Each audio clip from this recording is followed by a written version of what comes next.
जय Hind. Hello friends, कैसे हो आप सब लोग। तो आज का सेशन वेरी इंपॉर्टेंट है सीटेट के लिए। यहाँ से ऐसा कोई सीटेट का एग्जाम हो ही नहीं सकता है कि एक से दो प्रश्न ना पूछे जाएं। बार बार पेपर में आने वाला मोस्ट इम्पॉर्टेंट टॉपिक है लॉरेंस कोहलबर्ग का नैतिकता का सिद्धांत। इसमें हम लॉरेंस कोहलबर्ग के बारे में डिटेल से देखेंगे और लॉरेंस कोहलबर्ग जो है कि नैतिकता के सिद्धांत से ऐसा एग्जाम सीटेट का हो ही नहीं सकता जिसमें प्रश्न ना पूछे जाए। तो चलते हैं, देखते हैं अपने इस सेशन को। और सभी को यह हम बता दें कि इसका पीडीएफ जो है @विजय एकेडमी पर मिल जाएगा। टेलीग्राम चैनल से जुड़ जाएं। तो उसका टेलीग्राम चैनल क्या है, आप सभी लोग पीडीएफ के लिए हमारे टेलीग्राम चैनल से जुड़ जाएं @विजय एकेडमी 81 से, या फिर इसको स्कैन करके जो है हमारे टेलीग्राम चैनल से जुड़ जाएं। सारा पीडीएफ आप सभी को जो है टेलीग्राम चैनल पर मिल जाएगा। और वीडियो के लिए यूट्यूब चैनल को सब्सक्राइब कर लें क्योंकि एग्जाम तक वीडियो मिलता रहेगा। और 30 में से 30 जो है प्रश्न इसमें से देखने को मिल जाएगा। ऐसा नहीं कि हवाई सारा चीज़ है, मैंने भी करके देखा है। मैंने 30 में से 30 नंबर जो है प्राप्त किया है सीडीपी में। और आज हम लोग देखेंगे क्या, लॉरेंस कोहलबर्ग का नैतिकता का सिद्धांत। तो चलते हैं, देखते हैं अपने इस सेशन को। लॉरेंस कोहलबर्ग के नैतिकता का सिद्धांत। एक प्रश्न तो यहीं से पूछा जाते है टेट में कि नैतिकता का सिद्धांत का प्रतिपादन किस मनोवैज्ञानिक ने किया। तो लॉरेंस कोहलबर्ग ने किया। और इसको इंग्लिश में क्या कहते हैं, मोरल डेवलपमेंट थ्योरी। इन्होंने यही बताया कि जो है नैतिकता का विकास कैसे होता है। इस पर पूरा जो है अच्छे से डीप में अध्ययन इन्होंने किया। लॉरेंस कोहलबर्ग जो है कहाँ के मनोवैज्ञानिक हैं, तो अमेरिका के एक मनोवैज्ञानिक हैं।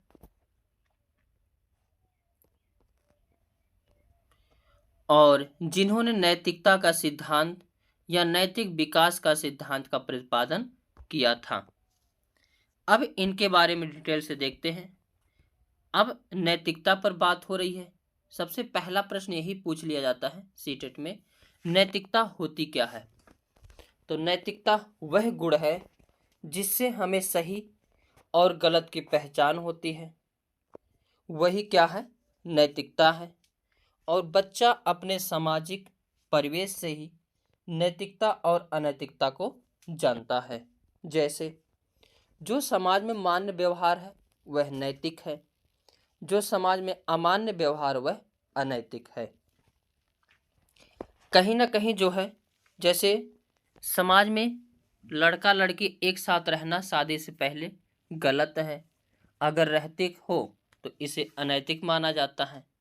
वहीं शादी के बाद अगर एक साथ लड़का और लड़की घूमते फिरते रहते खाते नाचते कुछ भी करते हैं, वह समाज में नैतिक है। तो वह क्या है, नैतिकता है। यानी समाज ही हमें सिखाती है क्या नैतिक है क्या है अनैतिक। आगे ये जो लॉरेंस कोहलबर्ग है, नैतिकता की शिक्षा देने के लिए जो है या जानने के लिए एक कहानी सुनाते थे। हिंज की कहानी बहुत फेमस ही कहानी है। और ये हमेशा मतलब प्रोफेसर थे, तो स्कूल में पढ़ाते थे, तो बच्चों की अलग अलग कहानी सुनाते रहते थे। उसमें सबसे फेवरेट जो कहानी है हिंज की कहानी है। तो एक भी पूछा जाता है हिंज की कहानी किससे संबंधित है, तो लॉरेंस कोहलबर्ग के नैतिकता के सिद्धांत से संबंधित है। अब हिंज की कहानी है क्या, एक बार इसको सभी लोग सुनो और इसका आंसर जो कमेंट बॉक्स में देना। हिंज नाम का एक व्यक्ति है, उसकी बीवी जो है बहुत बीमार है। अब जब बीवी बीमार है और उसको ऐसा जो है बीमारी है जिसका इलाज है ही नहीं, और उसी समय एक डॉक्टर जो है वह दवा बना लिया था जो इसकी पत्नी को जिस बीमारी जो है दवा की आवश्यकता थी, और यह दवा जो है डॉक्टर अभी हाल ही में बनाया था, तो उसका वह रेट को 10 गुना बढ़ा के वसूलना चाहता था। जबकि हिंज बहुत गरीब आदमी था, व्यक्ति था, उसके पास उतना पैसा नहीं था। तो वह जो है डॉक्टर के पास गया, बोला दवा मुझे कम में दे दो। तो डॉक्टर बोला नहीं देंगे हम दवा कम में। और वह अपने यार दोस्तों, रिश्तेदार, सभी के यहाँ पैसे गया मांगने, और सभी लोग, कुछ लोग मदद किए। कुछ लोगों का तो फेवरेट डायलॉग होता, अरे यार 2-4 घंटे पहले बोले होते तो बहुत रुपया दे दिया होता, अभी मैंने दे दिया। ये लगभग 99.99% लोगों का यही डायलॉग होता है।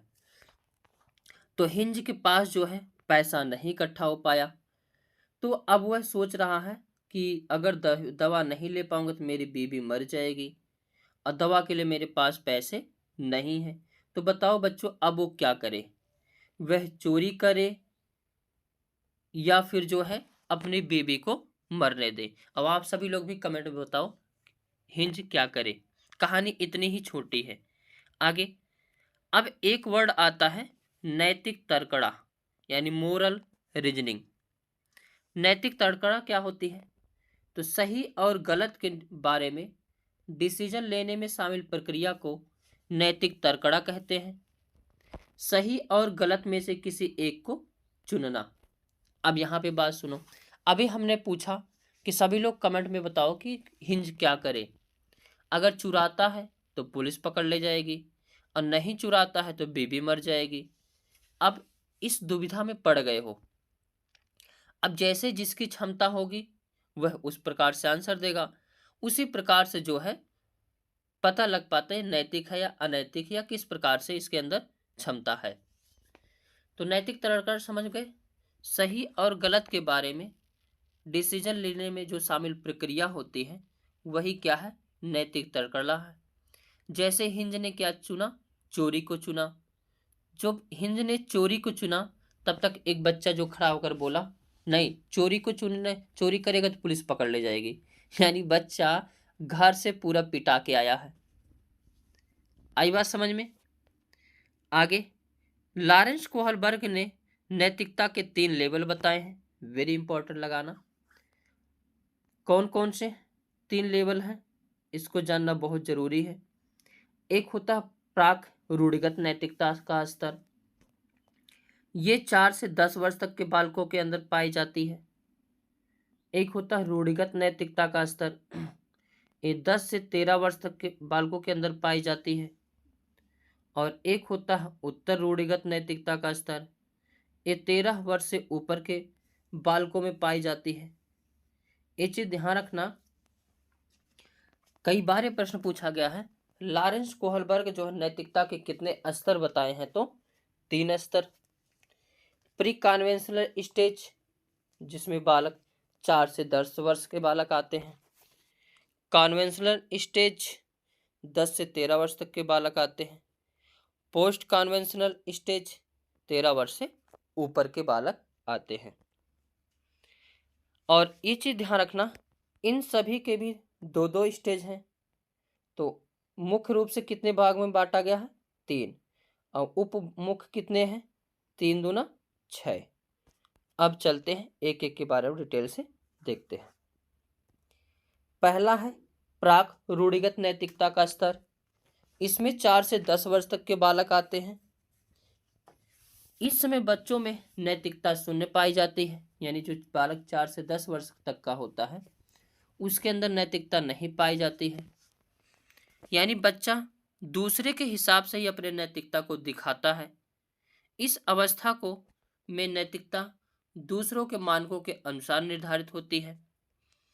इसमें क्या है, जैसे जब छोटा बालक 4 से 10 वर्ष तक का होता है उसमें जो नैतिकता पाई जाती है मम्मी पापा के मार डांट से या भाई बहन के मार डांट से। एक बार सभी लोग बताना, भाई बहन से कौन ज़्यादा डरते हैं? मम्मी पापा से तो बहुत कम ही लोग डरते हैं, भाई बहन से ज़्यादा। अगर बड़ा भाई या बहन है तो बच्चा बिल्कुल सुधरा हुआ मिलेगा। जैसे कोई बालक अगर है कोई रिश्तेदार आ गया, बालक नमस्कार नहीं किया, पैर टच नहीं किया, तो जब रिश्तेदार चले जाएंगे तो उसकी खूब कुटैया होगी। अगली बार से जब कोई रिश्तेदार आएगा तो नमस्कार भी करेगा, पैर भी छुएगा। यानी नैतिकता किस पर है? दूसरों के अनुसार है। ऐसे कुछ बालक होते हैं, जैसे मिठाई रखा हुआ है, कोई रिश्तेदार आ गए, अब वो निकाल के खा लेता है, यानी नैतिकता नहीं है। तो बाद में उसकी खूब कुटाई होती है, पिटाई होती है, क्यों खाया, तुम्हें नहीं मिलता।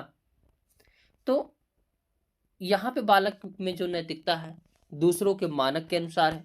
जैसा मम्मी पापा या भाई बहन या कोई कहेगा उसी हिसाब से बालक करेगा। इसकी पहली अवस्था कौन सी है? दंड एवं आज्ञा पालन उन्मुक्ता। यानी इसमें बच्चों की नैतिकता सजा आज्ञा पालन पर आधारित होती है। यानी जो बालक होता है इस अवस्था में खूब बढ़िया से पिटाएगा, मार खाएगा, तो जिस हिसाब से मम्मी पापा या भाई बहन कहते हैं बालक उसी हिसाब से करता है। अगली बार जब कोई रिश्तेदार आएगा तो पैर टच करेगा, नमस्कार करेगा, रखा हुआ मिठाई नहीं खाएगा। क्यों? क्योंकि पिटाई पड़ चुकी है। और जब इस प्रकार बच्चे ने आंसर दिया, जब हिंज ने चोरी की तो बच्चों ने सोचा कि अगर वह चोरी करेगा तो उसे सजा मिलेगी। यानी वह बच्चा नैतिकता के किस स्टेज में है? दंड एवं आज्ञा पालन उन्मुक्ता के में है। आगे साधनात्मक सापेक्षता उन्मुक्ता। इस अवस्था में जैसे को तैसे की भी अवस्था कहा जाता है। क्या कोई इसमें जैसा व्यवहार कोई बालक के साथ करेगा वैसा ही वह खुद भी जो उसके साथ करेगा। यानी ये प्रश्न कई बार पूछा गया है। एक लड़के का जो है पेन दूसरे लड़के ने तोड़ दिया, तो दूसरे लड़के ने भी उसका पेन छीन कर पेंसिल को तोड़ दिया। यह कौन सा किस स्टेज में आएगा? तो प्रथम के साधनात्मक सापेक्षता तथा उन्मुक्ता के अंतर्गत आएगा। इसलिए इसे जैसे कि तैसे का भी अवस्था कहा जाता है। यानी बालक को इसमें एक थप्पड़ मारोगे, बालक भी थप्पड़ मारेगा। अब चाहे जो भी हो, बड़ा छोटा कोई मतलब नहीं, जैसा बालक के साथ करोगे वैसा बालक तुम्हारे साथ करेगा। दूसरी है रूढ़िगत नैतिकता का स्तर, जो 10 वर्ष से 13 वर्ष तक के बालक के अंदर पाई जाती है। इस अवस्था में बच्चा दूसरों के मानकों को अपने अंदर समाहित कर लेता है तथा उसी के अकॉर्डिंग सही या गलत का जो है निर्णय करता है। यानी इसमें बालक पूरा पीट गया है, जैसा दूसरे लोग कहेंगे उसी के अनुसार बालक कार्य करेगा। इसके भी दो भाग हैं। एक है अच्छा लड़का या अच्छी लड़की बनने की उन्मुक्ता, और दूसरा है कानून एवं व्यवस्था की उन्मुक्ता। यानी इस अवस्था में बालक जब रहता है तो देखता है कि समाज में जो बालक अच्छा पढ़ने लिखने में तेज है उसे पुरस्कार मिलता है, सम्मान मिलता है, तो बालक भी सोचता है हम भी कहीं ना कहीं टॉप करें, हमें भी सम्मान मिलेगा, पुरस्कार मिलेगा। दूसरी अवस्था है कानून एवं व्यवस्था उन्मुक्ता। इसमें बच्चा कानून तथा सामाजिक परिवेश को बनाए रखने की भावना विकसित करता है। यानी जैसे रेड लाइट जल गई तो रुक जाना है। कभी वो जा रहा था तो उसके पापा जो है रेड लाइट जली थी फिर भी चले गए थे, उनका एक्सीडेंट हो गया।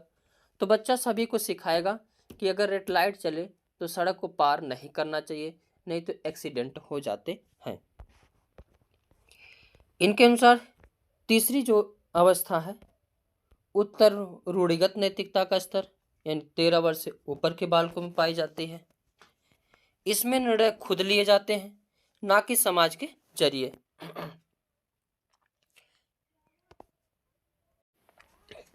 यानी इसमें बालक जो है ये जान जाता है कि निर्णय खुद लेता है, ना कि समाज के जरिए, कि क्या सही है क्या गलत है। जैसे दहेज लेना, दहेज देना सही है या गलत, वो अपने आप को समझ लेता है।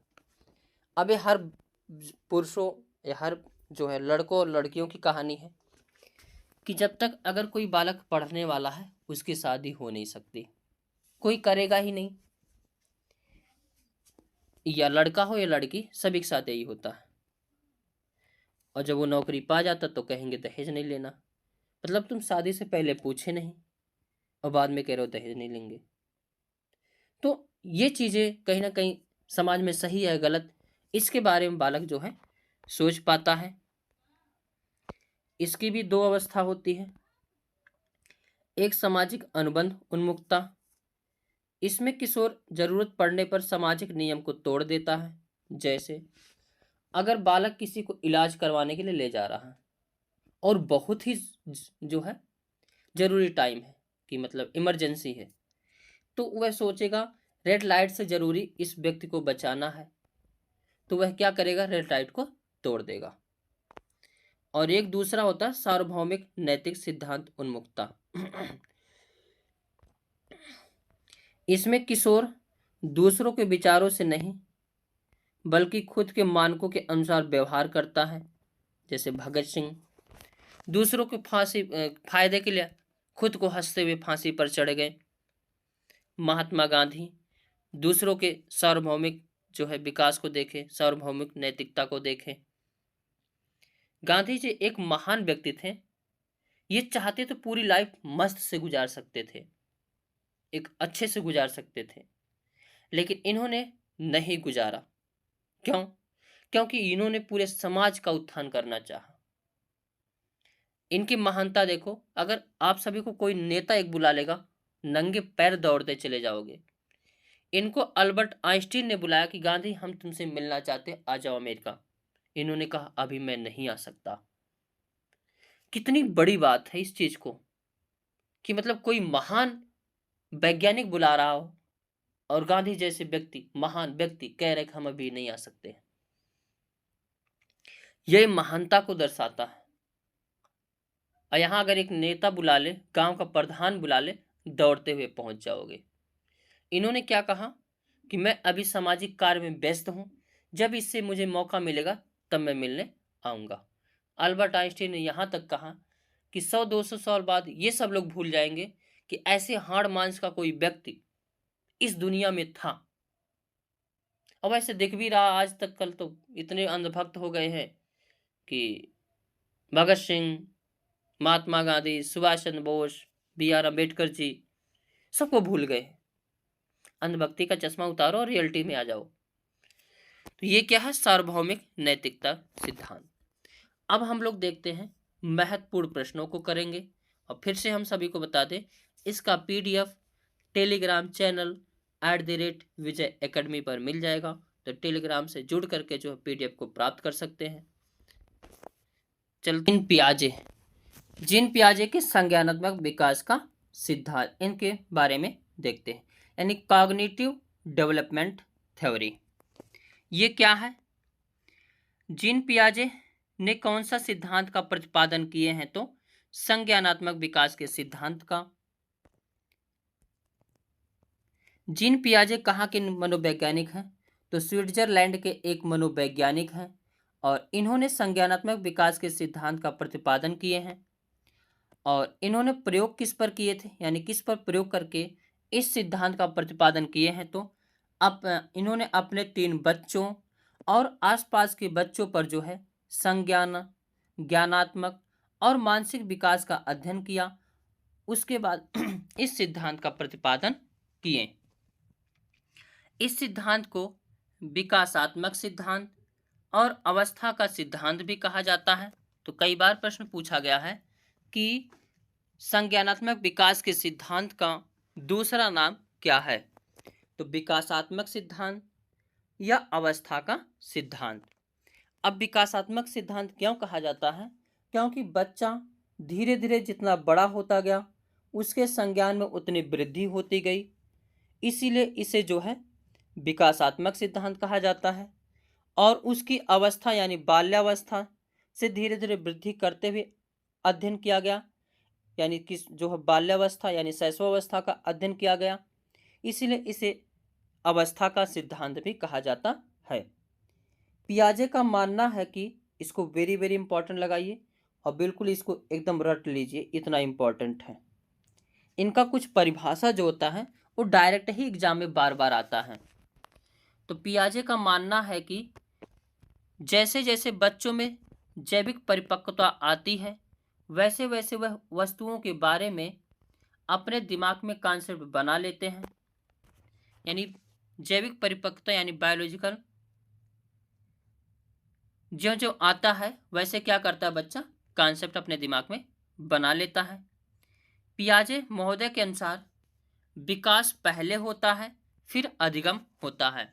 इसको दूसरे पॉइंट से रिलेट कर दे सकते हैं कि जैसे जैसे बच्चों में वृद्धि होती है वैसे वैसे अधिगम होता है। तो विकास जितना ज़्यादा बच्चों में होता रहेगा, अधिगम उतना ज़्यादा होता रहेगा। यानी विकास पहले होता है फिर अधिगम होता है। इन्होंने एक परिभाषा दी थी, वेरी इंपॉर्टेंट ये परिभाषा है, एक कई बार एग्जाम में पूछा गया है, इस चीज को ध्यान रखना। बच्चे सक्रिय ज्ञान का निर्माता तथा नन्हे वैज्ञानिक हैं। ये ना जाने कितनी बार पूछा गया है कि बच्चे जो क्या हैं, तो नन्हे वैज्ञानिक हैं और ज्ञान का निर्माता हैं, जो संसार के बारे में अपने सिद्धांतों की जो है रचना करते हैं। यानी कोई भी बालक के अंदर अपने आप में एक वैज्ञानिक का गुण होता है, वह एक जो है अपने सिद्धांतों के बारे में चर्चा या कॉन्सेप्ट बना लेते हैं, सिद्धांत को निकाल लेते हैं। तो नन्हे वैज्ञानिक बच्चों को किसने कहा है, तो जीन पियाजे महोदय ने बताया है।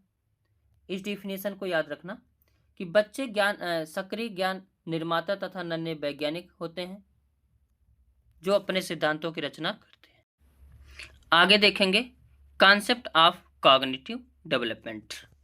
उससे पहले हमें कुछ वर्ड को जानना बहुत जरूरी होता है। जब उस वर्ड को हम लोग शब्द को जानते रहेंगे तो कहीं ना कहीं जो है चीज़ों को आगे समझने में आसानी होगी।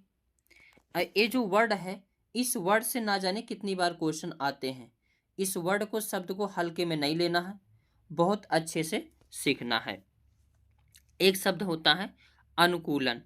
अनुकूलन क्या होता है, तो वातावरण के अनुसार अपने आप को ढालना अनुकूलन कहलाता है।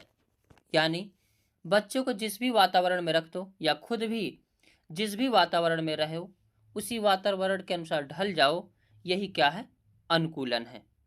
इसको इस प्रकार से समझ सकते हैं, घर में कोई बालक छोटा सा होता है, जब वह पैदा होता है तो उसके साथ बहुत सारे खिलौने होते हैं। क्या होते हैं, बहुत सारे खिलौने होते हैं। उसी में इसी प्रकार का भी एक खिलौना होता है, टेडी बियर या पैंडा जो भी हो।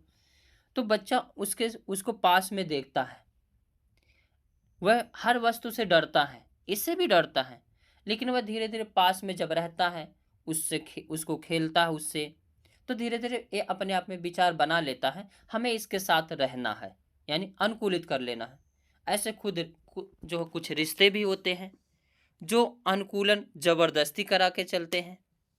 कुछ ऐसी शादियां या कुछ ऐसे दोस्त होते हैं जिसमें जो है हमेशा कुछ ना कुछ होता रहता है टुनफुन, लेकिन एक दूसरे को छोड़ नहीं सकते हैं, यानी अनुकूलित बनाए रखते हैं। भाई चल, जैसा तुम बोलेगा वैसा मैं सहूंगा, जैसा मैं बोलूँगा वैसा तुम्हें भी सहना है। तो यहाँ पे क्या है, अनुकूलन है। जैसे बालकों में ज़्यादातर दिक्कत पाई जाती है कि बालक जो तैयारी करते हैं और करीब समाज से जो है अलग हो जाते हैं, यानी समाज से उनका जो है अलगाव हो जाता है, समाज से वो इंटरेक्ट नहीं कर पाते हैं, फिर किसी प्रकार से वो अपना अनुकूलन करते हैं। जैसे यहाँ पे था टेडी बियर, यानी टेडी बियर और बालक जो एक दूसरे में अनुकूलन है, ये क्या है, अनुकूलन। यानी वातावरण के साथ या वातावरण के अनुसार अपने आप को ढाल लेना ही अनुकूलन कहलाता है। और अनुकूलन करने में 2-3 प्रक्रिया होती है।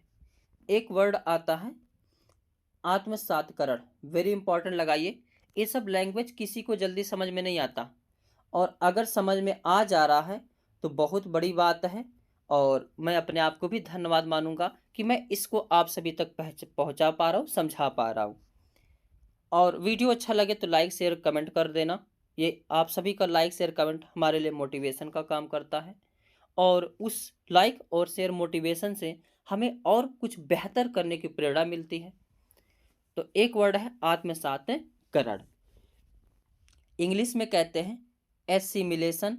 और एक चीज़ याद रखना, जीन पियाजे के जो जितने इंग्लिश में बताऊंगा उस इंग्लिश को भी याद करना है। आजकल एग्जाम में किस प्रकार से भ्रमित कर रहे हैं, उसको हिंदी वर्ड ना दे करके इंग्लिश वर्ड दे रहे हैं। तो आत्मसातकरण यानी एसिमिलेशन, इसमें क्या है, पूर्व ज्ञान को नए ज्ञान के साथ जोड़ना आत्मसातकरण कहलाता है। तो जो पूर्व ज्ञान है उसको नए ज्ञान के साथ जोड़ देना क्या है, आत्मसातकरण है। जैसे छोटा बच्चा था तो वह टेडी बियर के साथ खेलता था, अनुकूलित हो गया था, लेकिन बाद में कुछ और बड़ा हुआ तो घर में देखा एक छोटा सा बच्चा है, एक छोटा सा डॉग है, जिसको डॉगी प्यार से कहते हैं सब लोग, और ये सफ़ेद सा है। ये ज़्यादातर घर में जो है पाले जाते हैं। तो वह बच्चा जो है, पहले तो उसका पूर्व ज्ञान था, जो हम जिसके साथ हम खेलते हैं वह बिल्कुल शांत होता है, कुछ करता ही नहीं है। लेकिन अब वो जो नया साथी मिल गया यानी डॉगी मिल गया, यह तो बोलता भी है, घूमता भी है और परेशान भी, तंग भी करता है। तो जो उसका पूर्व ज्ञान था कि ये नहीं बोलता है, उसमें वो चेंजिंग लाता है कि ये बोल भी सकता है, चल भी सकता है, सफ़ेद कलर का है। ये सब जो है थोड़ा सा अपने पूर्व ज्ञान में चेंजिंग किया। जैसे टेडी बियर से किसको पहचान गया, डॉग के बारे में। तो आत्मसातकरण क्या है, पूर्व ज्ञान को नए ज्ञान के साथ जोड़ना क्या कहलाता है, आत्मसातकरण कहलाता है। एक वर्ड होता है समायोजन, वेरी इंपॉर्टेंट। अब कहीं ना कहीं जब वो आत्मसातकरण करेगा तो कहीं ना कहीं उसे चीज़ों को समावेशित करना पड़ेगा। यानी इंग्लिश में क्या कहते हैं, एकोमोडेशन। क्या कहते हैं, एकोमोडेशन। यानी पूर्व ज्ञान में परिवर्तन करके वातावरण के साथ तालमेल बिठाना ही क्या कहलाता है, समायोजन कहलाता है। अब अभी बालक तो टेडी बियर से खेल रहा था, फिर उसे मिल गया डॉगी। वह डॉगी को देखा और अपने आप में आत्मसातकरण किया, यानी थोड़ा सा चेंजिंग किया। लेकिन चेंजिंग करने से के बाद जो है अचानक वह एक बिल्ली को देख लिया। किसको देख लिया, बिल्ली को। अब वह कह रहा, मम्मी मम्मी देखो कुत्ता आ गया। तो मम्मी ने समझा बेटा ये कुत्ता नहीं है, ये बिल्ली है। अब वो पगला गया। अब हम क्या करें, अभी तो इतने मेहनत से टेडी बियर से हम कुत्ता को सीखे थे, अभी क्या आ गया नया जानवर। तो मम्मी समझाती है, बेटा टेडी बियर की तरह ही बिल्ली भी होती है, इसके भी, तो बेटा कहता है उसके भी 4 पाँव हैं। तो मम्मी कहती है इसके भी 4 पाँव हैं, ये भी सफ़ेद कलर की है, लेकिन इसके जो है यहाँ कान है और यह म्याऊं म्याऊं की आवाज़ करती है। तो बच्चा अपने आप को समावेशित करता है कि टेडी बियर से कुत्ता पर आए थे, अब कुत्ता से जो है बिल्ली पर आए। यानी बिल्ली को भी 4 पैर होते हैं, बिल्ली भी सफ़ेद होती है, लेकिन यह म्याऊं म्याऊं की आवाज़ करती है, जबकि कुत्ता जो है भौं भौं की आवाज़ करता है। बातें समझ में आ रहा, ये जान लेना, ये बहुत कठिन वर्ड है, एग्जाम में जल्दी समझ में नहीं आते हैं। हालांकि हम अभी प्रश्नों को भी करेंगे, देखेंगे। आगे एक वर्ड होता है साम्य धारण या संतुलन। इंग्लिश में इसे कहते हैं जो है इक्विलिब्रेशन। इंग्लिश याद करते रहना, साम्य धारण या संतुलन, जिसको इंग्लिश में कहते हैं इक्विलिब्रेशन। इसके द्वारा बच्चा आत्मसातकरण और समायोजन की प्रक्रियाओं के बीच संतुलन कायम करता है। क्या करता है, संतुलन कायम करता है।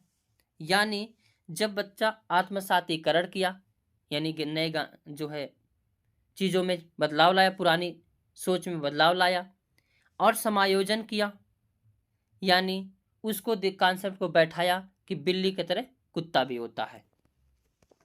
तो इसके बीच में जो प्रक्रिया शामिल होती है वही क्या होती है, साम्य धारण या संतुलन होती है। तो सीधे परिभाषा याद रखना, साम्य धारण या संतुलन में क्या होता है, तो इसके द्वारा बच्चा आत्मसातकरण और समायोजन की प्रक्रियाओं के बीच संतुलन कायम करता है। तो यही क्या कहलाता है, संतुलन। जैसे टेडी बियर को देखा था, फिर जो है डॉगी को देखा तो माना हाँ ऐसे डॉगी भी होती है, फिर बिल्ली को देखा ही मम्मी और ये देखा तो ये मैनेज कर लिया, डॉगी की जैसा कुत्ता भी होता है और कुत्ता की जैसा जो है बिल्ली भी होती है। तो इसमें जो ये शामिल प्रक्रिया थी, इसी को ही क्या कहा जाता है, संतुलन। आगे एक वर्ड आता है, इसको वेरी वेरी इंपॉर्टेंट लगाइए, बहुत ही इंपॉर्टेंट है।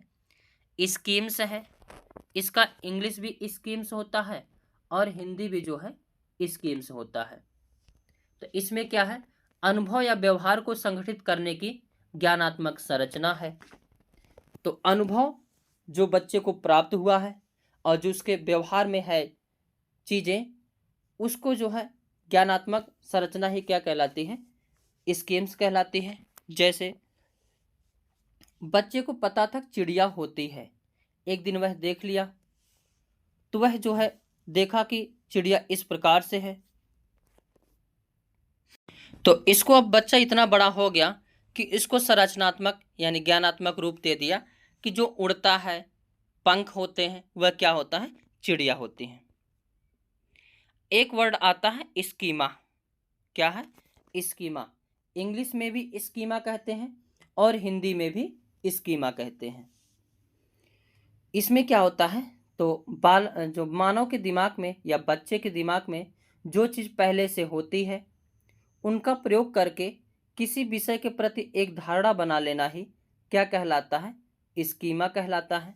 फॉर एग्जाम्पल, जैसे बच्चा जो है कौवा को देखा था, वो सोचा था यानी जानता था उसके पास पंख होते हैं, काले कलर का होता है और उड़ता है। लेकिन वह एक दिन क्या देख लिया, कोयल देख लिया। कोयल भी काली थी, इसके भी पंख थे, ये भी उड़ती थी। तो ये पापा से बोला, पापा पापा वो देखो कौवा बैठा है।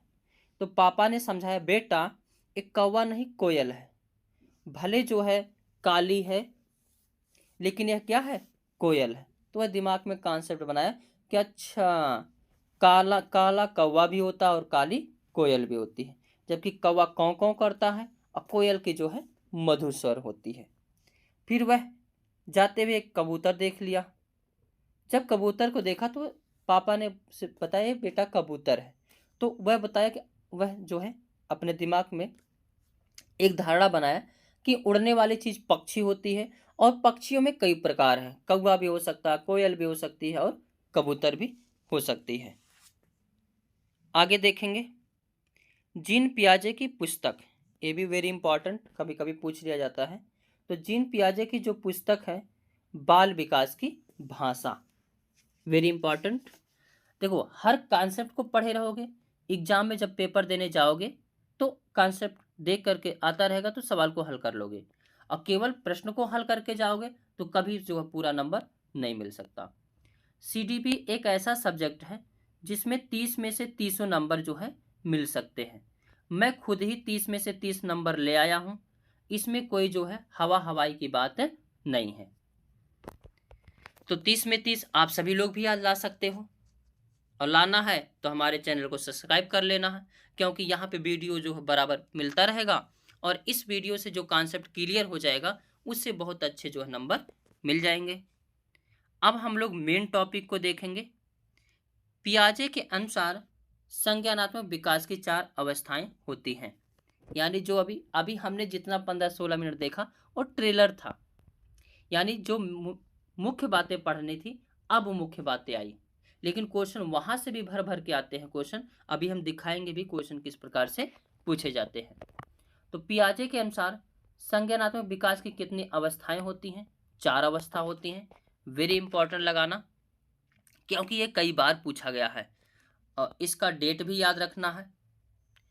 पहली अवस्था होती है, पहले हम चारों के बारे में देख लेते फिर डिटेल से देखते हैं। पहली अवस्था होती है संवेदी पेशी अवस्था, जो कि 0 से 2 वर्ष तक के बालकों के अंदर पाई जाती है।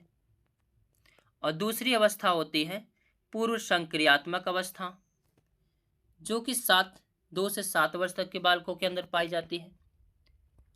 एक चीज याद रखना, इसका इंग्लिश भी याद रखना है, आजकल इसका हिंदी वर्जन ना दे करके इंग्लिश वर्ड दे रहा है। तो पूर्व संक्रियात्मक अवस्था को जो है प्री ऑपरेशनल स्टेज कहा जाता है, जो 2 से 7 वर्ष तक के बालकों में पाया जाता है। और एक होता है, तीसरा होता है मूर्त संक्रियात्मक अवस्था, जो 7 से 11 वर्ष तक के बालकों के अंदर पाई जाती है, यानी कॉन्क्रीट ऑपरेशनल स्टेज। और एक चौथी अवस्था होती है जो है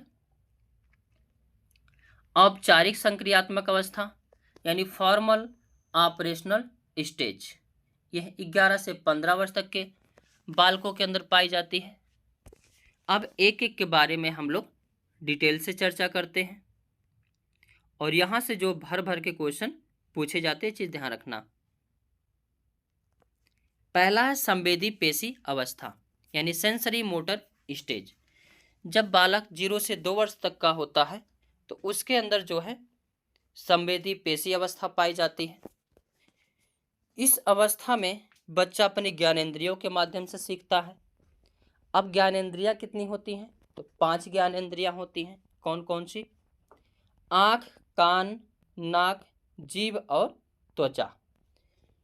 यानी बच्चा जब 0 से 2 वर्ष तक का होता है तो वह संवेदी अंगों के माध्यम से सीखता है, यानी टच करके, देख करके, स्वाद ले करके, चख करके। आगे जो छोटा बच्चा है यानी प्री ऑपरेशन संवेदी पेशी अवस्था होती है, उसमें जो है वस्तु अस्थायित्व का गुण आ जाता है। वस्तु अस्थायित्व क्या होता है? ऐसा चीज जो उसको पता हो जाता है अगर मेरे आँख से कोई वस्तु हटा दी गई है वो दुनिया से खत्म नहीं हो जाती, बल्कि कहीं ना कहीं वो छुपाई गई है, रखी गई है।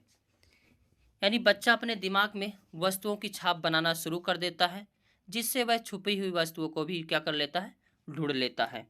यह कई बार प्रश्न पूछा गया है कि वस्तु अस्थायित्व का गुण किसमें पाया जाता है? तो संवेदी पेशी अवस्था में पाया जाता है। जैसे चाबी को अगर हम छुपा देंगे तो बच्चा ढूंढ लेता है। आगे दूसरी अवस्था है पूर्व संक्रियात्मक अवस्था यानी प्री ऑपरेशनल स्टेज। यह 2 से 7 वर्ष तक के बालकों के अंदर पाई जाती है।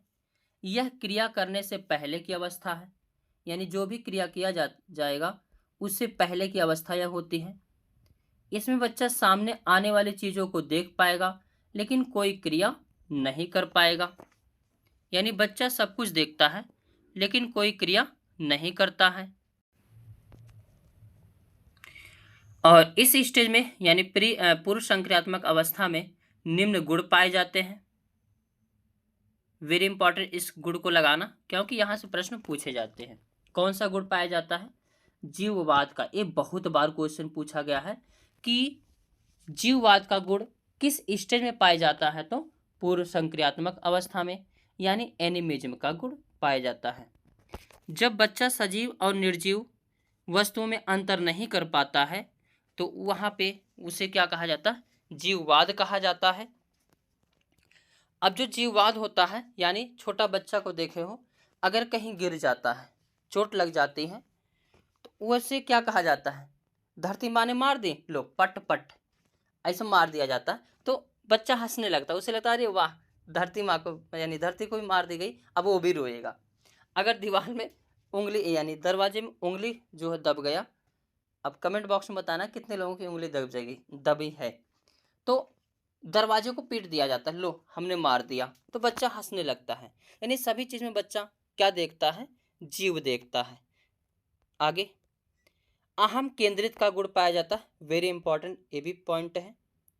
अहम केंद्रित का गुण किस में पाया जाता है? तो पूर्व संक्रियात्मक अवस्था में, यानी इगोसेंट्रिज्म में। इसमें क्या होता है?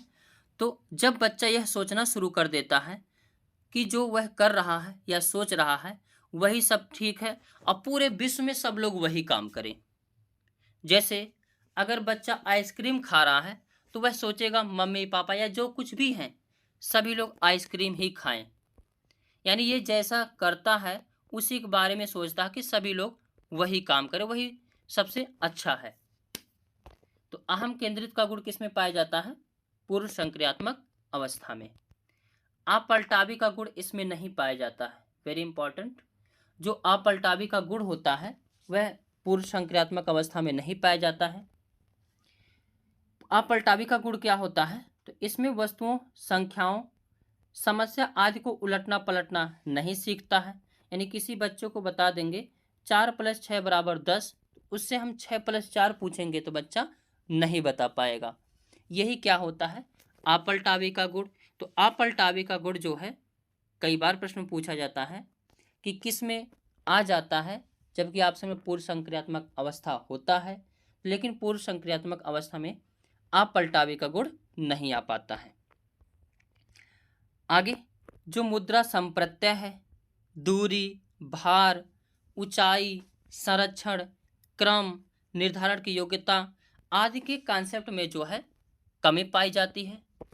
तो यानी पूर्व संक्रियात्मक अवस्था में बालक को अगर सिक्का दिया जाएगा 20 का और नोट दिया जाएगा 100 का, तो सिक्का को ही लेगा, क्योंकि अभी उसके अंदर मुद्रा संप्रत्यय की जो है कमी पाई जाती है। बच्चे को अगर स्कूल पहुंचा दोगे तो स्कूल से वह अकेले घर नहीं आ पाएगा, यानी वह जो है दूरी भी अभी जो है उसके अंदर गुण नहीं पाया गया है।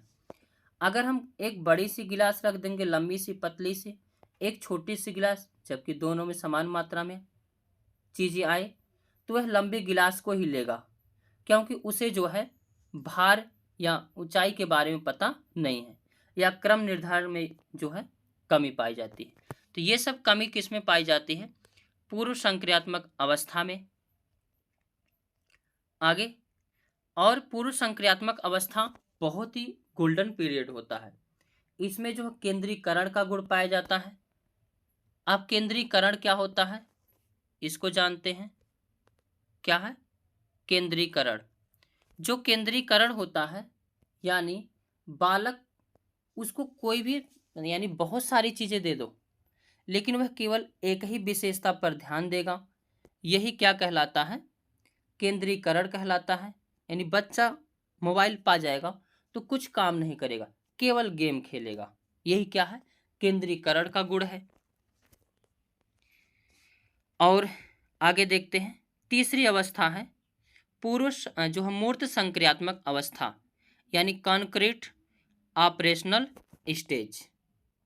इसमें बच्चा जो है 7 से 11 वर्ष तक होता है। इंग्लिश भी याद रखना, कॉन्क्रीट ऑपरेशनल स्टेज। इस अवस्था में बच्चा सामने रखी हुई चीज़ों को देखकर ही कुछ कर सकता है या उन पर चिंतन करना शुरू करता है। यानी सामने जो चीज़ें वस्तु रखी होगी उसके बारे में सोच पाएगा, उसके बारे में समझ पाएगा, उसके बारे में चिंतन कर पाएगा।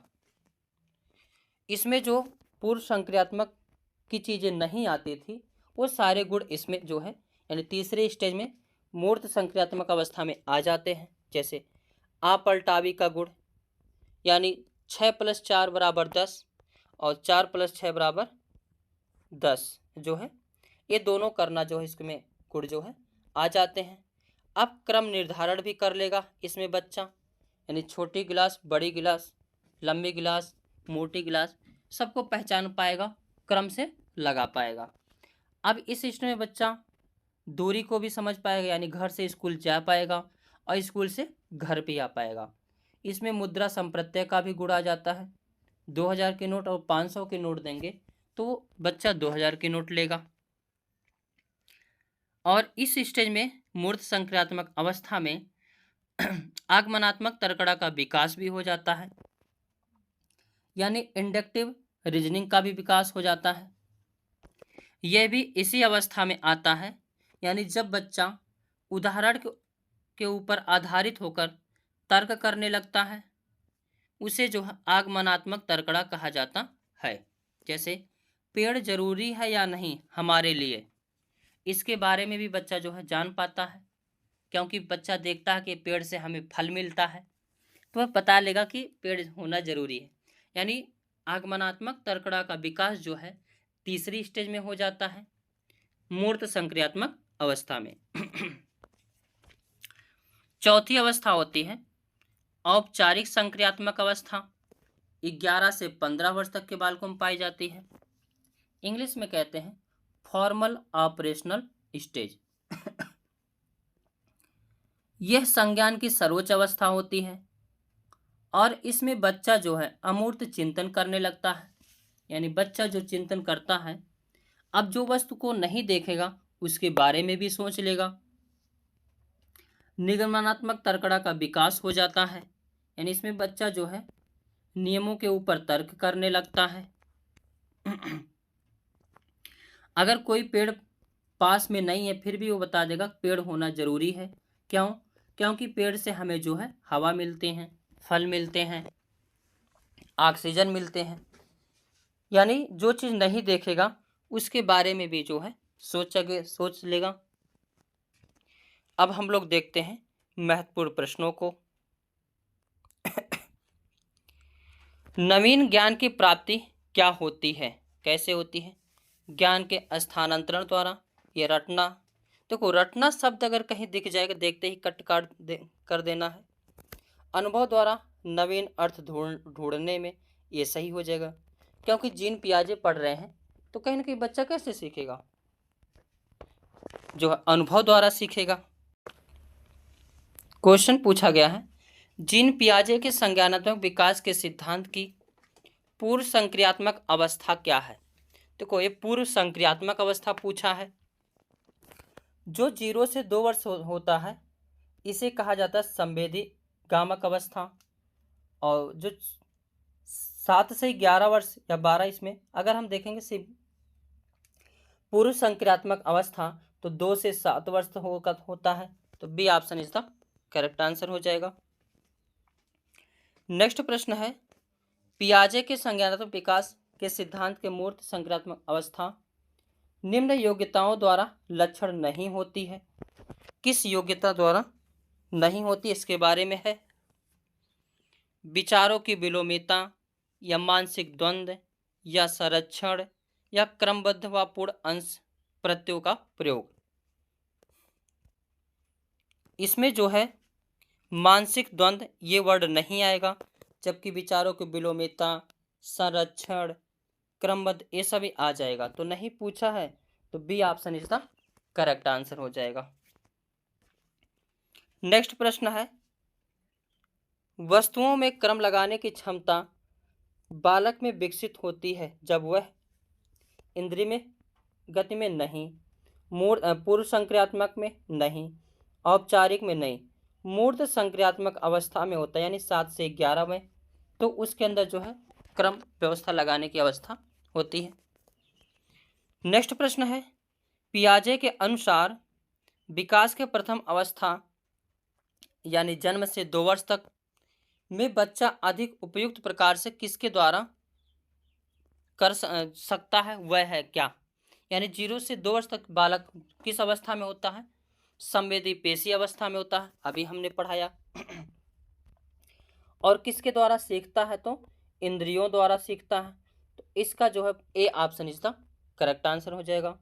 जबकि अमूर्त चिंतन तीसरी अवस्था होती है, मूर्त चिंतन चौथी अवस्था होती है। आगे नेक्स्ट प्रश्न है, पियाजे के अनुसार संज्ञानात्मक विकास की तृतीय अवस्था कौन सी है? पहली अवस्था तो संवेदी गामक अवस्था है, दूसरी अवस्था कहेगा तो पूर्व संक्रियात्मक अवस्था है, तीसरी अवस्था पूछा है तो तीसरी क्या होगा? मूर्त संक्रियात्मक अवस्था। तो इसका C option is the correct answer हो जाएगा। नेक्स्ट प्रश्न पूछा गया है, जीन पियाजे के द्वारा परिभाषित व्यवस्था जहां संज्ञानात्मक विकास बालक के अपने इंद्रियों के प्रयोग तथा बाहरी दुनिया का पता लगाने के प्रयासों से होता है। अब यहाँ इंद्रिय शब्द आ गया है तो ज्ञानेंद्रिय अवस्था यानी संवेदी पेशी अवस्था हो जाएगा। A option is the correct answer हो जाएगा। नेक्स्ट प्रश्न पूछा गया है, जीन पियाजे के संज्ञानात्मक विकास के सिद्धांत के अनुसार संवेदी क्रियात्मक अवस्था कौन सी होती है? तो संवेदी पूछा है तो जन्म से 2 वर्ष, A option is the correct answer हो जाएगा। जो 2 से 7 वर्ष है यह होता है पूर्व संक्रियात्मक अवस्था। अब लग रहा नहीं पढ़ा पाएंगे, गला बैठ गया लग रहा। आगे देखते इसको पूरा करा देते हैं। जीन पियाजे के संज्ञानात्मक विकास की अवस्थाओं को बांटा गया कितने भागों में? 4 भागों में। कौन कौन सा? संवेदी पेशी अवस्था, पूर्व संक्रियात्मक अवस्था, मूर्त संक्रियात्मक अवस्था, और चौथी जो है अनौपचारिक संक्रियात्मक अवस्था। आगे, पियाजे मुख्य रूप से किसके अध्ययन के लिए जाने जाते हैं? तो ये संज्ञानात्मक विकास से संबंधित हैं, तो इसका C option is the correct answer हो जाएगा। क्लास लेते हुए गैला जो बैठ जा रहा। नेक्स्ट प्रश्न है, मानव के ज्ञानात्मक विकास की मूर्त संक्रियात्मक अवस्था में समानतः किस आयु काल को शामिल किया गया है? तो ज्ञानात्मक यानी संवेगात्मक बात बोला है, तो 2 से 7 वर्ष तक हो जाएगी। आगे ने अरे सॉरी, ज्ञानात्मक विकास मूर्त, अच्छा मूर्त शब्द दे दिया है, तो मूर्त संक्रियात्मक अवस्था में होगा, यानी 7 से 11 वर्ष। आगे नेक्स्ट प्रश्न है, पियाजे के अनुसार अहम केंद्रित क्या है? तो अहम केंद्रित में यह है कि बच्चा जो कुछ भी कर रहा है, जो कुछ भी सोच रहा, वही सब करे, यानी बालक विश्व का केंद्र है और हर चीज इसके इर्द गिर्द घूमती है। तो इसका बी ऑप्शन इसका करेक्ट आंसर हो जाएगा। नेक्स्ट प्रश्न है, पियाजे के अनुसार संज्ञानात्मक विकास की 4 अवस्थाएं होती हैं, ये तो बता ही दिए हैं। संवेदी गामक अवस्था 0 से 2 वर्ष, पूर्व संक्रियात्मक अवस्था 2 से 7 वर्ष, मूर्त संक्रियात्मक अवस्था 7 से 11 वर्ष, औपचारिक संक्रियात्मक अवस्था 11 से 15 वर्ष। वाइगोत्स्की का सामाजिक सांस्कृतिक सिद्धांत, तो इन्होंने कौन सा सिद्धांत दिया है? तो सामाजिक सांस्कृतिक सिद्धांत दिए हैं, यानी सोशियो कल्चरल थ्योरी। वाइगोत्स्की एक रूसी मनोवैज्ञानिक थे, यानी रूस के मनोवैज्ञानिक थे। ये अपने आप में यानी उस टाइम के बहुत ही बड़े मनोवैज्ञानिक थे। जैसे जीन पियाजे का नाम आता है, ठीक उसी प्रकार जो है वाइगोत्स्की का भी नाम आता है। और इन्होंने सामाजिक सांस्कृतिक सिद्धांत का जो प्रतिपादन किया था। यह एक सामाजिक रचनावादी थे। एक कई बार प्रश्न पूछा जाता है कि वह जो है एक कैसे थे? तो सामाजिक रचनावादी मनोवैज्ञानिक थे। अगर कहीं भी सामाजिक शब्द आएगा तो किसको लगा देना है? वाइगोत्स्की महोदय को सही लगा देना है, ये चीज जानते रहना। यह एक सामाजिक सृजनवाद के जनक भी कहे जाते हैं। तो सामाजिक सृजनवाद के जनक कौन है? तो वाइगोत्स्की महोदय हैं। वाइगोत्स्की के अनुसार विकास एक सतत प्रक्रिया है जो जीवन पर्यंत चलती रहती है। ये बहुत बार क्वेश्चन पूछा गया है। विकास क्या है? तो एक सतत प्रक्रिया है। कब तक चलती है? तो जीवन पर्यंत तक चलती है, यानी गर्भ से लेकर कब्र तक जो है विकास होता रहता है। और बच्चों द्वारा ज्ञान का सृजन किया जाता है, यानी बच्चों जो ज्ञान सीखते हैं अपने द्वारा भी ज्ञान का सृजन कर सकते हैं। ये किसने कहा है? वाइगोत्स्की महोदय ने बताया है। वाइगोत्स्की के अनुसार किसी भी बच्चे का विकास सामाजिक स्थिति में ही हो सकता है, संभव है। ये ही जो शब्द है, यानी वाइगोत्स्की महोदय जो है समाज से पर ज्यादा जोर दिए हैं। यहाँ तक इन्होंने बताया कि बच्चे जो कुछ भी सीखते हैं समाज के द्वारा ही सीखते हैं। समाज को इन्होंने जो है सर्वोपरि माना है। और कहीं भी सामाजिक शब्द दिख जाएगा तो लगा देना है किसको? वाइगोत्स्की महोदय को। और इस सिद्धांत के अनुसार बच्चे अपने समाज और संस्कृति से अंतःक्रिया करके सीखते हैं। कैसे सीखते हैं? अंतःक्रिया करके सीखते हैं। इस सिद्धांत के अनुसार बच्चे अपने समाज और संस्कृति से अंतःक्रिया करके सीखते हैं। वेरी इंपॉर्टेंट है। वाइगोत्स्की महोदय ने बताया कि जो बच्चे होते हैं वो समाज के द्वारा सीखते हैं, लेकिन समाज में कैसे सीखते हैं? तो इन्होंने 3 चीज़ों को एक साथ इंटरेक्ट करके बताएं। सोशल इंटरेक्शन, लैंग्वेज और कल्चर, ये तीनों आपस में मिलता है। सामाजिक और भाषा और सांस्कृतिक एक दूसरे से इंटरेक्ट करता है, अंतःक्रिया करता है, तब जाके जो है बच्चों के अंदर सामाजिक विकास होता है, यानी किसी भी चीज़ को लोग सीखते हैं। अब इसको ऐसे देख सकते हो, अगर बच्चा हिंदू धर्म का बच्चा है तो उसकी संस्कृति कैसी होगी? हिंदू धर्म की होगी। उसकी भाषा कैसी होगी, तो हिंदू धर्म की भाषा होगी। और उसका जो है सोशल इंटरेक्शन कैसा होगा, तो हिंदूवादी लोगों से ज़्यादा होगा।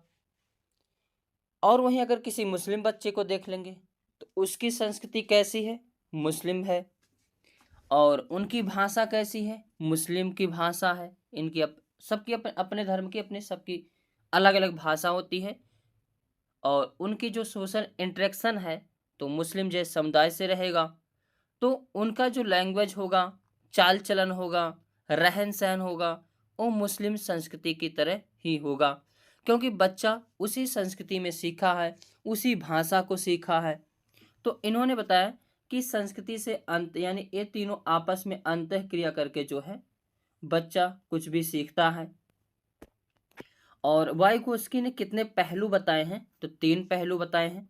वेरी इंपॉर्टेंट लगाना इसको, क्योंकि ये कई बार पूछा गया है कि बच्चा किस प्रकार से सीखते हैं और इसका कितने पहलू होता है। तो 3 पहलू कौन कौन सा, एक सोशल इंटरेक्शन होता है, एक लैंग्वेज होता है, और एक जो है कल्चर होता है।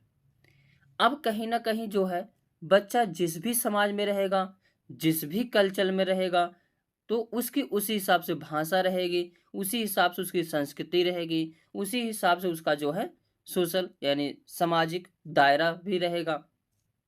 आगे नोट ये बातें ध्यान रखना, वाइगोत्स्की का मानना है कि भाषा के विकास सामाजिक अंतःक्रिया से होता है।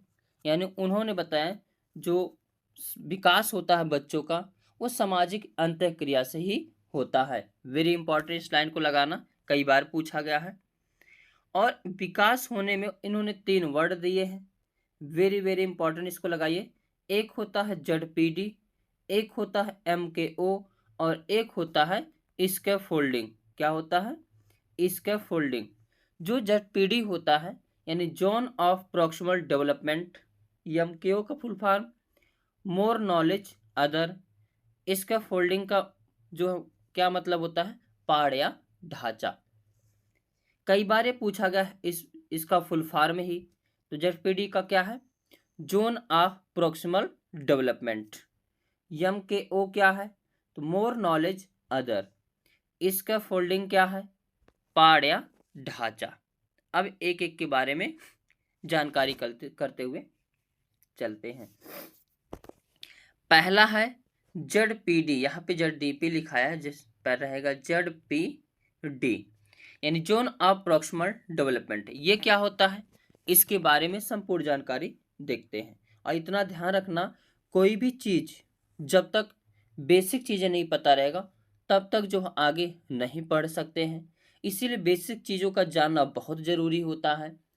बहुत लोग मतलब डायरेक्ट ही टेस्ट करने लगते हैं, डायरेक्ट ही जो है अपना परफॉर्मेंस देने लगते हैं, डायरेक्ट ही क्वेश्चन करने, ये गलत है पढ़ाई का तरीका।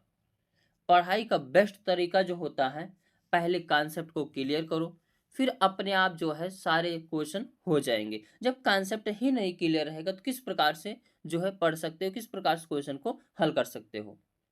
अगर सवाल को हल कर रहे हो 20 सवाल को करीब 1 घंटा लग जाएगा, लेकिन उसी कॉन्सेप्ट को अगर 10 मिनट पढ़ लिए, कॉन्सेप्ट पढ़ के अगर सवाल को देखते हो, कई हजारों सवाल हो जाते हैं। इसीलिए कॉन्सेप्ट पर जोर दीजिए और सबसे पहले कॉन्सेप्ट को क्लियर करो सभी लोग, फिर अपने आप सब कुछ जो है सही हो जाएगा। तो समीपस्थ या निकट विकास का क्षेत्र यानी ZPD, यह क्या है, इसके बारे में हम लोग देखते हैं। वास्तविक विकास के स्तर तक संभावित विकास के स्तर के बीच में जो अंतर होता है उसे ही समीपस्थ विकास का क्षेत्र कहा जाता है। जैसे अगर कोई भी बालक साइकिल बचपन में चला नहीं पाता है, लेकिन किसी के सपोर्ट से वह चलाने लगता है, तो चलाना और ना चलाने के बीच में जो गैप है वही क्या है, ZPD है। जैसे यहाँ पे बच्ची जो साइकिल चला रही है लेकिन चला नहीं पा रही है, तो मम्मी इसको सिखा रही कि बेटा इस प्रकार से साइकिल चलाओ, तो कहीं ना कहीं ये सपोर्ट दे कर रही हैं। यानी ऐसे समझ सकते हैं एक एग्जाम्पल से कि पास होने के लिए, अच्छा कोई बच्चा जो है 90 नंबर ला सकता है और जिसका पासिंग मार्क यानी सीटेट का पासिंग मार्क भी 90 नंबर है, लेकिन किसी के सहयोग, जैसे हमारे यूट्यूब चैनल से पढ़ रहे हो, तो हमारे सहयोग से बच्चा 90 तो कर सकता है, 90 पासिंग भी है, लेकिन सपोर्ट से जो है 120 प्रश्न यानी 120 अंक पा गया। तो रियल वैल्यू और समीपस्थ जो विकास हुआ है, इसी के बीच के जो गैप होता है, उसी को ZPD कहा जाता है। और CTP एक ऐसा जो है पेपर होता है जिसमें 30 में से 30 पा सकते हो, और ये कोई ऐसे कहने वाली बात नहीं है, हम खुद ही जो है 30 में से 30 मार्क जो है लेके आए हैं। तो ये कोई बड़ी चीज़ नहीं। 30 में 30 मैथ में जो है CDP में ला सकते हैं, 30 में 30 मैथ में भी ला सकते हैं, हिंदी में भी 30 में 30 ला सकते हैं। इसी प्रकार कुछ कुछ जो सिलेबस होता है उसमें से 30 में से 30 ला सकते हैं। तो अपने जो है जो चीज़ें हैं उसको बेस्ट बना लें और इसका नोट्स बना लें, ये हमेशा के लिए काम करेगा। तो आगे एक दूसरा वर्ड था MKO यानी more knowledge other.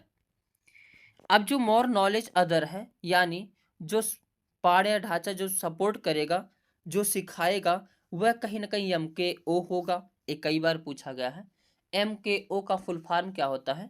More knowledge other. यानी जो सिखाने वाला है, जो सपोर्ट करने वाला है, वो कहीं ना कहीं जो जो सीखने वाला उससे ज़्यादा ही उसकी क्वालिटी रहेगी, तभी वो सिखा पाएगा।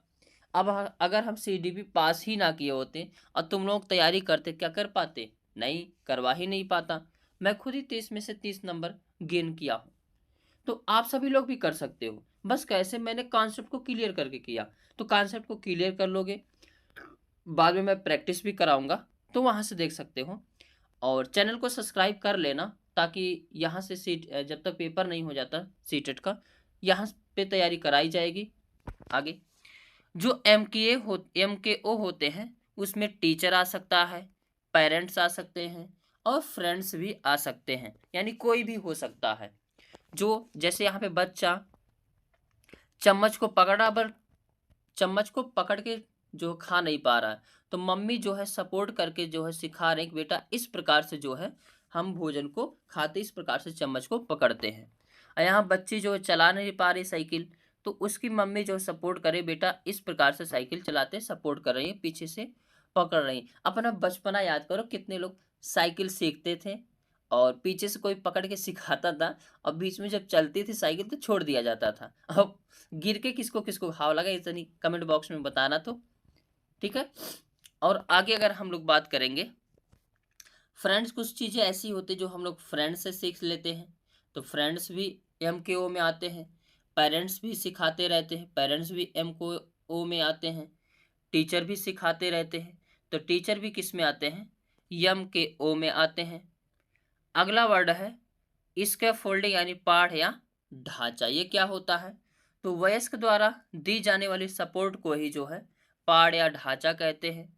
अब जैसे यहाँ पे बच्चा चम्मच पकड़ के नहीं खा पा रहा था, तो मम्मी द्वारा सपोर्ट दिया गया। अब जैसे कोई बालक बचपन में लिख नहीं पाता है, तो हाथ पकड़ के लिखवाया जाता है। याद आ रहा होगा सबको, सब लोगों ने हाथ पकड़ के लिखा है या लिखवाया होगा। तो यही जो सपोर्ट दी जा रही है, यही क्या है? स्कैफोल्डिंग है। अब यहाँ पे बच्ची जो साइकिल नहीं चला पा रही, लेकिन मम्मी पकड़ के सिखा रही है, सपोर्ट दे रही है, तो यही क्या है जो है सपोर्ट, क्या होता है? पाठ या ढांचा होता है। आगे देखेंगे, इन्होंने भाषा पर कुछ अपने विचार व्यक्त किए हैं, जो कि वेरी इंपॉर्टेंट है, कई बार प्रश्न में पूछा गया है। इनके अनुसार भाषा और चिंतन शुरू में अलग अलग होते हैं। वेरी इंपॉर्टेंट, इसको लगाओ सभी लोग, कि वाइगोत्स्की के अनुसार भाषा और चिंतन कैसे होते हैं? शुरू में अलग अलग होते हैं, यानी भाषा अलग होता है और चिंतन अलग होता है, और लेकिन बाद में एक साथ हो जाते हैं। वेरी इंपॉर्टेंट है। इन्होंने ये बताया कि बच्चे के अंदर भाषा अलग होती है और चिंतन अलग होता है, फिर बाद में जो है दोनों एक हो जाते हैं। और वाइगोत्स्की महोदय ने यह भी कहा है कि पहले भाषा आती है और बाद में विचार आते हैं। ये थोड़ा सा चीज़ें सबको जल्दी याद नहीं होता है, तो एक दूसरे से रिलेट करके याद कर लेंगे तो याद हो जाएगा। इन्होंने किस पर सबसे पहले बताया आते हैं? तो भाषा। इसीलिए इन्होंने बताया कि सबसे पहले भाषा आती है और बाद में विचार आते हैं। जबकि यहीं इनके विपरीत में जीन पियाजे थे। जीन पियाजे बोले कि सबसे पहले विचार आता है, फिर भाषा आता है। आगे, वाइगोस्की महोदय ने भाषा के 3 रूप बताए हैं। वेरी इंपॉर्टेंट, इसको लगाइए सभी लोग। भाषा के कितने रूप बताए हैं? 3 रूप। अब कोई ऐसा एग्जाम हो ही नहीं सकता जो उसमें यहां से क्वेश्चन ना पूछे जाए।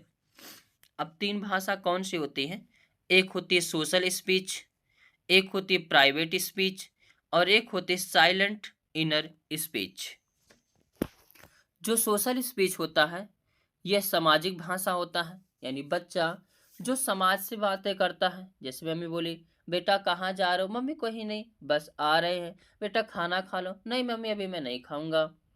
बेटा दाल पी लो? नहीं मम्मी अभी नहीं। मतलब जो समाज वाली बातें हैं, यानी सामाजिक जो बातें हैं, उसे कहा जाता है सोशल स्पीच। और जबकि एक होती है प्राइवेट स्पीच, यानी खुद की बातें। जैसे बच्चा यहाँ पे गाड़ी चला रहा है तो कुछ ना कुछ आवाज करता रहता है, छुक छुक छुक छुक, गाड़ी इधर चलो उधर चलो, लड़ जाए, लड़ ना जाए, कहाँ जा रही है, अरे मत जाओ उधर से, छुक छुक छुक छुक, आओ सब सभी लोग बैठो। तो ऐसे अपनी बातें अकेले में करते रहते हैं, यानी प्राइवेट। अब जैसे कोई एक प्रश्न पूछा जाता है कि एक लड़की जो है कपड़े को तह कर रही है और कुछ बुदबुदाती है, तो यह जो है वाइगोस्की के अनुसार एक प्राइवेट स्पीच होगा। और एक होता है साइलेंट इनर स्पीच। इसमें भी बच्चा अकेले कुछ ना कुछ बुदबुदाता रहता है, रास्ते में चलता रहेगा तो बोलेगा अरे ये तो फूल अच्छा लग रहा, ये क्या हो रहा। अब बच्चा ध्यान दोगे कभी कभी ऐसा वर्ड बोल देता है जो हम लोग कभी सुने ही नहीं होते हैं।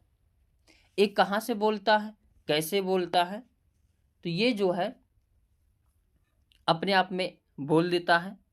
इसके दिमाग में कहीं ना कहीं हर बातें चलती रहती है, कुछ ना कुछ नया आविष्कार करना, कुछ ना कुछ डिस्कवरी खोज करना, हमेशा कुछ ना कुछ नया चलता रहता है। तो बच्चा अकेले कुछ कुछ बातें करता रहता है, ये साइलेंट इनर होता है। यानी और बच्चा कुछ काम करता रहता है, उसको करने के लिए बोलता रहता है ये ऐसे चेक होगा, ये ऐसे होगा, तो ये प्राइवेट स्पीच होता है। और एक होता है सोशल स्पीच। हार्वर्ड गार्डनर का बहुबुद्धि सिद्धांत।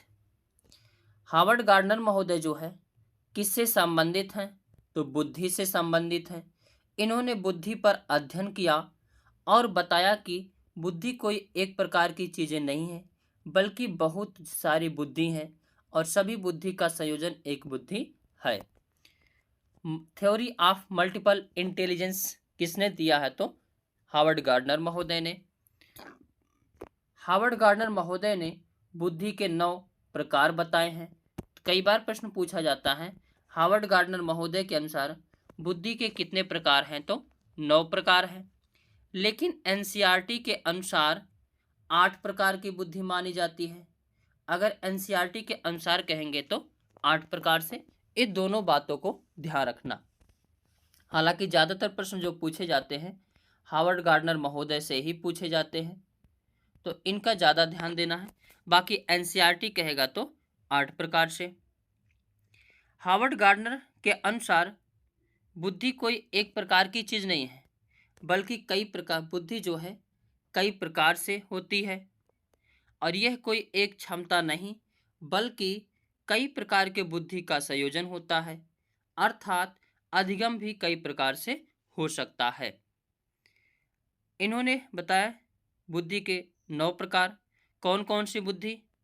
एक होती है शाब्दिक भाषाई बुद्धि, एक होती है तार्किक गणितीय बुद्धि, एक होती है स्थानिक बुद्धि, एक होती है शारीरिक गतिक बुद्धि, एक होती है संगीतात्मक बुद्धि, एक होता है अंतःवैयक्तिक बुद्धि, एक होता है अंतःवैयक्तिक बुद्धि, और एक होता है प्रकृतिवादी बुद्धि। ये 9 प्रकार की होती हैं। अब इनके बारे में हम लोग डिटेल से चर्चा करते हैं। अब पहली है शाब्दिक भाषाई बुद्धि। यह कौन सी बुद्धि होती है? तो यह जो है बुद्धि, इसके माध्यम से शब्दों और भाषा का ज्ञान होता है।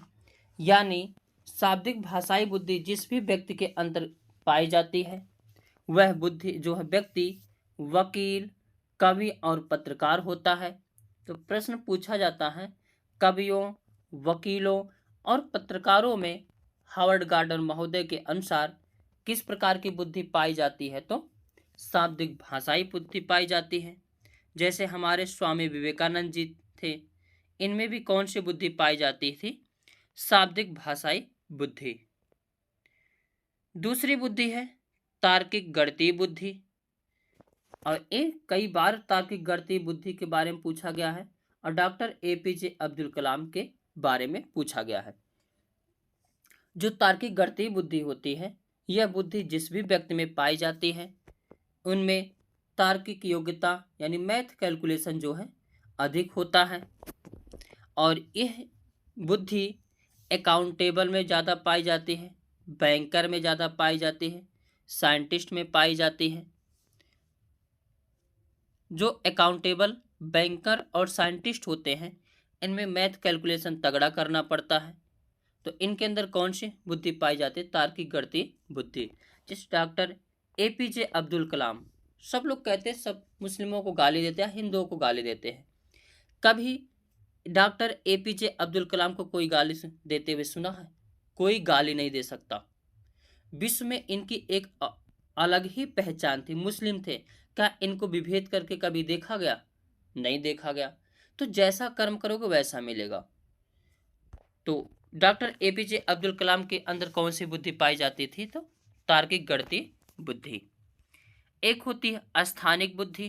ये जो अस्थानिक बुद्धि होती है, यह अमूर्त तथ्यों के आधार पर मानसिक छवि बनाना, जैसे मूर्तिकार हो गया, चित्रकार हो गया, आर्किटेक्चर हो गया, ये सभी लोग जो के अंदर कौन सी बुद्धि पाई जाती है? तो अस्थानिक बुद्धि पाई जाती है। अब जैसे आर्किटेक्चर को खाली प्लाट दिखा दोगे और तुरंत ही बता देगा यहाँ किचन रहेगा, यहाँ बाथरूम रहेगा, यहाँ रहने का स्थान रहेगा, यानी मकान खड़ा करने का स्थान रहेगा, यहाँ बालकनी रहेगी, यहाँ पे आंगन रहेगा, यानी हर चीज अपने दिमाग से ही क्या करेगा? बता देगा। ऐसे चित्रकार पूरा पत्थर ले लेगा और इस पर जो है चित्र को उकेर देगा। तो यहाँ इनमें भी कौन सी जो है बुद्धि पाई जाती है? अस्थानिक बुद्धि पाई जाती है। जैसे मूर्तिकार मूर्ति को बना देता है, चित्रकार बड़ा अजीब अजीब सा चित्र भी बना देता है। क्या वो कभी देखा? नहीं, अपने मानसिक छवि के आधार पर जो है बना देता है। तो अस्थानिक बुद्धि किस में पाई जाती है? मूर्तिकार में, चित्रकार में, आर्किटेक्चर में। आगे शारीरिक गतिक बुद्धि। यह बुद्धि जो है शरीर को गति देने वाली बुद्धि होती है। कहीं ना कहीं जिस भी व्यक्ति में जो है शारीरिक गतिक बुद्धि मिलती है, वह कहीं ना कहीं जो शरीर को गति देता है। जैसे हो गए अभिनेता, अभिनेत्री, एथलीट, डांसर, इन सभी के अंदर कौन सी बुद्धि पाई जाती है? तो शारीरिक गतिक बुद्धि पाई जाती है, यानी शरीर को गति देने वाली बुद्धि। जैसे विराट कोहली हो गए या कोई भी अभिनेता अभिनेत्री हो गई, अक्षय कुमार, सुनील शेट्टी, रवीना टंडन, काजोल, इन सब के अंदर कौन सी बुद्धि पाई जाती है? शारीरिक गतिक बुद्धि। एक होता है संगीतात्मक बुद्धि। इस बुद्धि के अंतर्गत संगीत के बुद्धि अधिक होते हैं, यानी संगीतात्मक बुद्धि जिस भी व्यक्ति में पाया जाएगा वह कैसा होगा?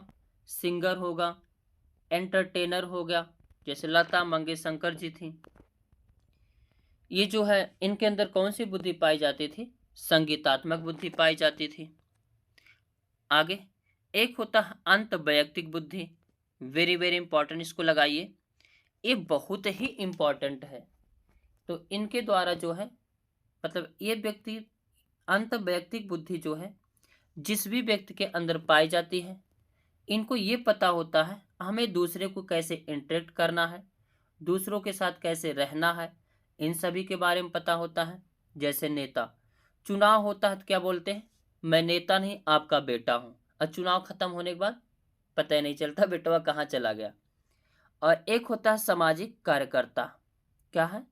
सामाजिक कार्यकर्ता।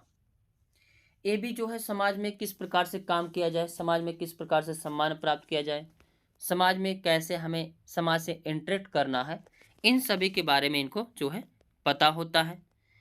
यह क्या होती, कौन सी बुद्धि? अंत वैयक्तिक बुद्धि। जैसे मदर टेरेसा हो गई या ऐसे जो भी सामाजिक कार्यकर्ता या जो भी नेता होते हैं उस समाज के साथ कैसे इंटरेक्ट करेंगे, यानी उनके अंदर कौन सी बुद्धि पाई जाती है, अंतःवैयक्तिक बुद्धि। एक होता है अंतःवैयक्तिक बुद्धि, कौन सा, अंतःवैयक्तिक बुद्धि होता है। अंतःवैयक्तिक बुद्धि क्या सिखाता है, तो यह बुद्धि जिस भी व्यक्ति के अंदर पाई जाती है उसे पता होता है कि खुद के साथ कैसे इंटरेक्ट करना है, तो खुद के साथ किस प्रकार से इंटरेक्ट करना है, यह अंतःवैयक्तिक बुद्धि कहलाती है। और यह जो है आध्यात्मिक गुरु के अंदर पाई जाती है, महात्मा बुद्ध जी के अंदर, जैन धर्म के महावीर जैन के अंदर कौन सी बुद्धि पाई जाती थी, अंतःवैयक्तिक बुद्धि, यानी खुद से कैसे इंटरेक्ट करना है, खुद के साथ कैसे रहना है, इसके बारे में। अगली बुद्धि है प्रकृतवादी बुद्धि, और यह बुद्धि जिस भी व्यक्ति में पाई जाती है वह प्रकृति के नज़दीक रहना चाहता है, जैसे महादेवी वर्मा, अरे उनका क्या नाम है, यामा जिसकी पुस्तक है, हाँ महादेवी वर्मा, सूर्यकांत त्रिपाठी निराला, इन सभी के अंदर कौन सी बुद्धि पाई जाती थी, प्रकृतवादी बुद्धि। किसान, ये सभी जो प्रकृति के नज़दीक रहने का प्रयास करते हैं, रहते हैं, और इस बुद्धि में व्यक्ति किसके नज़दीक रहता है, प्रकृति के। अब इनके महत्वपूर्ण प्रश्नों को हम लोग देख लेते हैं। हम लोग कॉन्सेप्ट को देख लिए, अब PYQ को हम लोग इसमें देखते हैं। और एक चीज़ याद रखना, अगर सेशन अच्छा लग रहा हो तो लाइक शेयर कमेंट करना ना भूलें। और ये जो है बुद्धि किस में दिए थे, 1983 ईस्वी में दिए थे। आज के सेशन का पहला क्वेश्चन है, पूछा गया था किसने बहुबुद्धि सिद्धांत प्रतिपादित किया था, तो अभी हमने बताया मल्टीपल इंटेलिजेंस थ्योरी किसने दी थी, तो बहुबुद्धि सिद्धांत हार्वर्ड गार्डनर महोदय ने। जो हार्वर्ड गार्डनर महोदय हैं, इन्होंने जो है बुद्धि के बारे में बताया कि बुद्धि एक प्रकार से नहीं बल्कि जो है 9 प्रकार की बुद्धि का संयोजन होता है। आगे, स्वयं की भावनाओं तथा संवेगों को नियंत्रित करने से संबंधित बुद्धि को क्या कहा जाता है, इसे अंतःवैयक्तिक बुद्धि कहा जाता है। जबकि वैयक्तिक बुद्धि जो है दूसरों के साथ कैसे इंटरेक्ट किया जाए, और अंतःवैयक्तिक बुद्धि में जो है खुद के साथ कैसे इंटरेक्ट किया जाए। भाषाई बुद्धि में तो इसमें कवि आते हैं, स्थानिक बुद्धि में मूर्तिकार आते हैं, आर्किटेक्चर आते हैं, तो इसका जो है B option is the correct answer हो जाएगा। नेक्स्ट प्रश्न है, हार्वर्ड गार्डनर द्वारा निम्न में से एक को छोड़कर बाकी सभी बुद्धि के प्रकार हैं। जब 9 बुद्धि के प्रकार याद रहेंगे तभी इसको लगा सकते हैं। भाषाई बुद्धि हार्वर्ड गार्डनर महोदय ने बताया, इसमें जो है भाषा का ज्ञान होता है। अंतःवैयक्तिक बुद्धि, ये भी इन्होंने बताया खुद के साथ कैसे इंटरेक्ट किया जाए। वैयक्तिक बुद्धि यानी खुद जो है दूसरों के साथ कैसे इंटरेक्ट किया जाए। और सृजनात्मकता कोई बुद्धि नहीं है, तो नहीं पूछा तो C option is the correct answer हो जाएगा।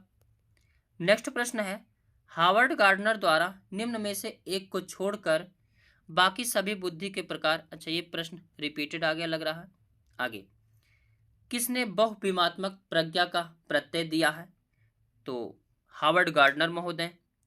इन्होंने बताया कि जो बहुत सारी बुद्धि होती है, एक प्रकार की बुद्धि नहीं होती है। नेक्स्ट प्रश्न पूछा गया है, बहुविध बुद्धि का सिद्धांत के अनुसार सभी प्रकार के पशुओं, खनिजों और पेड़ पौधों को पहचानने और वर्गीकृत करने की योग्यता क्या कहलाती है, तो यह जो है कहीं ना कहीं पेड़ पालों से पूछा गया है, यानी प्रकृति से पूछा गया है, तो प्राकृतिक बुद्धि हो जाएगी, तो इसका B option is the correct answer हो जाएगा। नेक्स्ट प्रश्न है, मूर्तिकारों में किस प्रकार की बुद्धिमत्ता होती है, तो जो मूर्तिकार होते हैं उनमें स्थानिक जो बुद्धि पाई जाती है। मूर्तिकार, चित्रकार, आर्किटेक्चर, ये सब में किस प्रकार की पाई जाती है, तो स्थानिक बुद्धि पाई जाती है, तो B option is the correct answer हो जाएगा। नेक्स्ट प्रश्न है, तो यहाँ पे क्वेश्चन समाप्त हुआ। मिलेंगे नेक्स्ट सेक्शन में, तब तक के लिए जय हिंद जय भारत।